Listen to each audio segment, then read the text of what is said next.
Passport 2 రోజులుగా అంతటా దీని గురించే చర్చ. పాస్పోర్ట్ అనేది పౌరసత్వానికి ప్రామాణికం కాదని విదేశాంగ శాఖ ప్రకటించినప్పటి నుంచి రకరకాల వాదనలు వినిపిస్తున్నాయి. ఎన్నో సందేహాలు తెరపైకొస్తున్నాయి. సోషల్ మీడియాలో అయితే పెద్ద డిబేట్ జరుగుతోంది. పౌరసత్వాన్ని నిర్ధారించేందుకు పాస్పోర్ట్ ప్రామాణికం కానప్పుడు మరి ఇంకే డాక్యుమెంట్ అందుకు పనికొస్తుంది? అసలు ఏ ఐడి ఉంటే భారత పౌరులుగా గుర్తిస్తారు అన్నవే ప్రధానంగా వినిపిస్తున్న ప్రశ్నలు. గతంలో కోర్టులు ఇందుకు సంబంధించి రకరకాల తీర్పులు చెప్పాయి. పౌరసత్వానికి ఏవి ప్రామాణికం, ఏవి కావు అని స్పష్టంగా వెల్లడించాయి. నిజానికి ఇది ఎన్నో ఏళ్లుగా కొనసాగుతున్న చర్చే. ఇప్పుడు పాస్పోర్ట్ దివస్ సందర్భంగా విదేశాంగ శాఖ చేసిన ప్రకటనతో మళ్లీ తెరపైకొచ్చింది. పాస్పోర్ట్ పౌరసత్వాన్ని నిర్ధారించే ప్రూఫ్ ఎందుకు కాదు? ఒక సగటు పౌరుడు తాను భారతీయుడు అని నిరూపించుకోవడానికి ప్రామాణికమైన రుజువేంటి? పౌరసత్వ గుర్తింపులో ఎందుకీ సందిగ్ధత? ఇలా ఎన్నో ప్రశ్నలు, సందేహాలు. ఇన్ని అనుమానాలకు కారణం కేంద్రం ఇచ్చిన ఒకే ఒక్క ప్రకటన. పాస్పోర్ట్ అనేది పౌరసత్వాన్ని నిర్ధారించే డాక్యుమెంట్ కాదు అని భారత విదేశీ వ్యవహారాల శాఖ స్పష్టం చేసింది. 14వ పాస్పోర్ట్ సేవా దివస్ సందర్భంగా ఈ వ్యాఖ్యలు చేసింది. ప్రతిపక్షాలు రకరకాల విమర్శలు చేయటం వల్ల విదేశాంగ శాఖ ఓ వివరణ ఇచ్చింది. పాస్పోర్టును ఎప్పుడూ పౌరసత్వానికి ప్రూఫ్గా పరిగణించలేదని తేల్చి చెప్పింది. పాస్పోర్ట్ అనేది అంతర్జాతీయ ప్రయాణాలు చేసేందుకు అవసరమయ్యే ఓ ప్రయాణ పత్రం మాత్రమే అన్నది విదేశాంగ శాఖ వెల్లడించిన మరో కీలక విషయం. ఆ ప్రకటన తరువాతే మొదలయ్యాయి రకరకాల చర్చలు.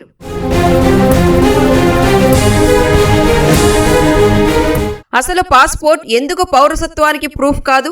పలానా వ్యక్తి భారత్కు చెందినవారే అని పాస్పోర్ట్ జారీ చేస్తున్నప్పుడు పౌరసత్వం నిరూపించుకోవడంలో అదే పాస్పోర్టును ఎందుకు ప్రామాణికంగా తీసుకోవడం లేదు?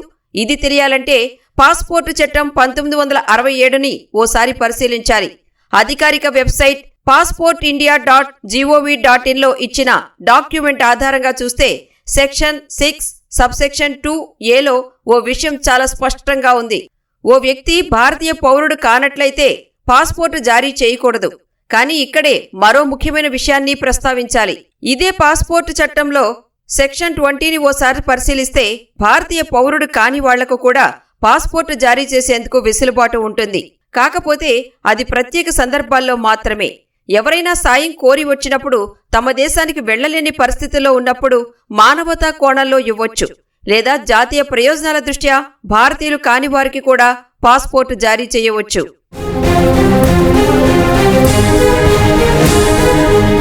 పాస్పోర్ట్ అనేది పౌరసత్వాన్ని నిర్ధారించే డాక్యుమెంట్ కాదు అని కేంద్రం ఎందుకు చెప్పిందో బహుశా ఇప్పుడో స్పష్టత వచ్చి ఉంటుంది. భారతీయ పౌరులు కాని వారికి పాస్పోర్ట్ జారీ చేసే వెసులుబాటు ఉన్నప్పుడు దీన్ని పౌరసత్వానికి ప్రూఫ్గా ఎలా పరిగణిస్తారు అన్నది కేంద్ర విదేశాంగ శాఖ ప్రస్తావించిన అంశం. పైగా మరో ముఖ్యమైన విషయమేంటో తెలుసా? ప్రభుత్వం మీకు పాస్పోర్ట్ జారీ చేసినప్పటికీ అది మీ సొంతం కాదు. అంటే మీకు మాత్రమే చెందిన ఆస్తి కాదు. కావాలంటే పాస్పోర్ట్ వెనుక భాగంలో కాషన్ అనే సెక్షన్లో this passport is the property of the government of India అని రాసి ఉంటుంది.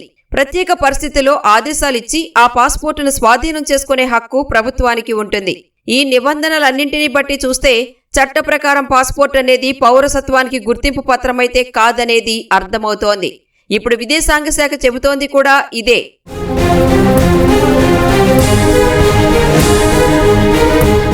ఇక్కడే మరో కీలకమైన విషయం ప్రస్తావించాలి. గతేడాది బీహార్లో స్పెషల్ ఇంటెన్సివ్ రివిజన్ సర్పై దాఖలైన పిటిషన్లపై విచారణ జరిపిన సమయంలో justice Suryakant, justice Joymalya Bagchi ధర్మాసనం కొన్ని వ్యాఖ్యలు చేసింది. మొత్తం 11 ఐడెంటిటీ డాక్యుమెంట్స్ అంటే ఆధార్ కార్డులు, ఓటర్ కార్డులు, పాన్ కార్డులు లాంటివి. వీటిలో పాస్పోర్ట్, బర్త్ సర్టిఫికెట్స్ తప్ప మిగతావన్నీ భారత్లో నివసిస్తున్నట్లు మాత్రమే రుజువు చేస్తాయని, అవి పౌరసత్వానికి ప్రామాణికం కావు అని చాలా స్పష్టంగా చెప్పింది సర్వోన్నత న్యాయస్థానం. అంటే ఓటర్ కార్డులు, పాన్, ఆధార్ కార్డులు పౌరసత్వానికి గుర్తింపు పత్రాలు కావు అన్నది సుప్రీంకోర్టు వ్యాఖ్యల సారాంశం.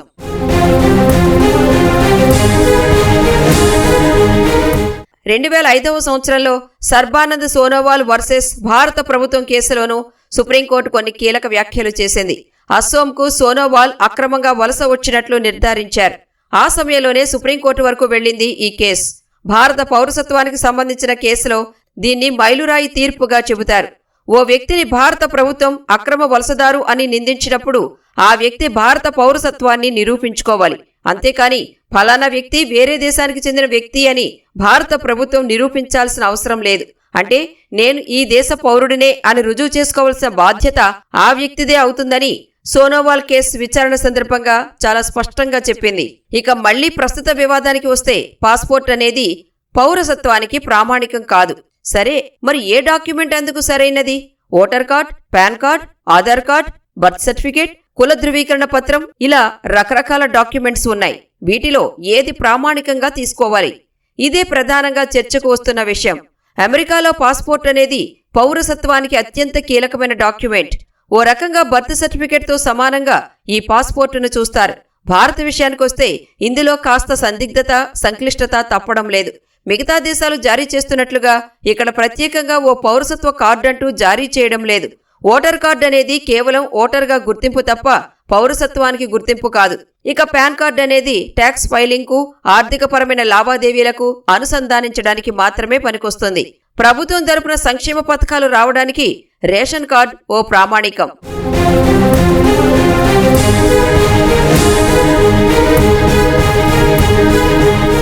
ఇక ఆధార్ కార్డు విషయానికొస్తే సందర్భంగా సుప్రీంకోర్టు స్పష్టంగా ఓ విషయం చెప్పింది.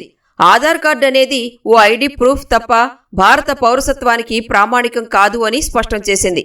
భారత పౌరులు కాని వారికి ఈ కార్డు జారీ చేసే వెసులుబాటు ఉందని గుర్తు చేసింది. మరి ఏది ప్రామాణికం అన్న చర్చ జరగగా గతేడాది హోం మంత్రిత్వ శాఖ పార్లమెంటు వేదికగా ఏవి సరైన ప్రామాణిక పత్రాలు అన్నది స్పష్టంగా చెప్పలేదు. సిటిజన్షిప్ యాక్ట్ 1955ను మాత్రమే ప్రస్తావించింది.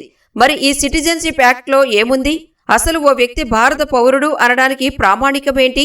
ప్రాథమికంగా చూస్తే 1950 జనవరి 26 నుంచి 1987 జూలై 1 మధ్యకాలంలో భారత్లో జన్మించి ఉంటే వారిని భారత పౌరులుగానే పరిగణిస్తారు. ఆయా వ్యక్తుల తల్లిదండ్రులు ఎక్కడివారు, ఎక్కడి నుంచి వచ్చారు అనే అంశాలతో సంబంధం లేకుండా భారత పౌరులే అవుతారు. దీన్ని సాయిల్ రూల్ అంటారు. So presently we are seeing that whole government machinery is busy in identifying the voter list discrepancies by way of SIR or the population.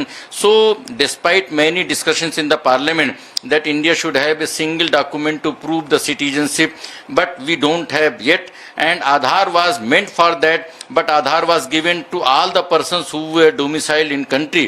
So Aadhaar is also not a citizenship proof.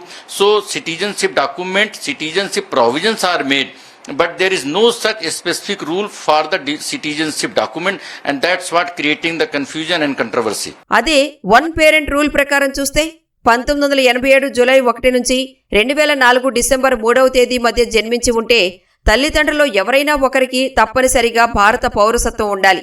వారసత్వం ద్వారా పౌరసత్వానికి సంబంధించి 1950-1992 మధ్య భారతదేశం వెలుపల పుట్టిన వ్యక్తి తండ్రి ఆ సమయానికి భారత పౌరుడై ఉంటే ఇక్కడ పౌరసత్వానికి అర్హత పొందుతారు.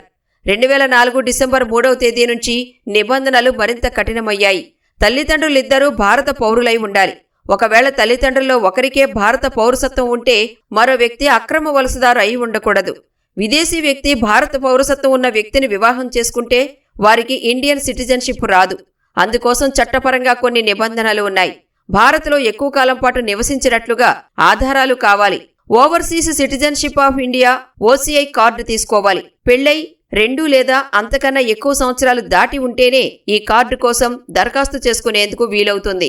ఈ వివాదం అంతా కూడా గవర్నమెంట్ ఎందుకు చేస్తుంది అంటే NRC కోసం చేస్తుంది అనే ఒక వాదన ఉంది. అంటే దేశ పౌరులకి ఒక రిజిస్టర్ తయారు చేయాలి అనే ప్రస్తావన అందుకే వచ్చింది. NRC లక్ష్యం ఏంటంటే దేశంలోని చట్టబద్ధమైన భారత పౌరుల జాబితాను రూపొందించాలి. ఎందుకంటే చట్టవిరుద్ధంగా చాలామంది విదేశీయులు భారతదేశంలో దూరిపోతున్నారు. బంగ్లాదేశ్ నుంచి వచ్చినటువంటి వలసదారులు సగం వెస్ట్ బెంగాల్లో వాళ్ళే ఆక్యుపై చేసుకున్నారు.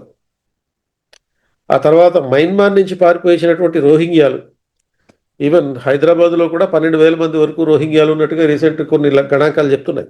సరే, ఇన్ని నిబంధనలు ఉన్నప్పటికీ అధికారికంగా పలానా వ్యక్తి భారత పౌరుడే అని చెప్పడానికి ఖచ్చితమైన డాక్యుమెంట్ ఏదీ లేకపోవడమే అసలు సమస్య.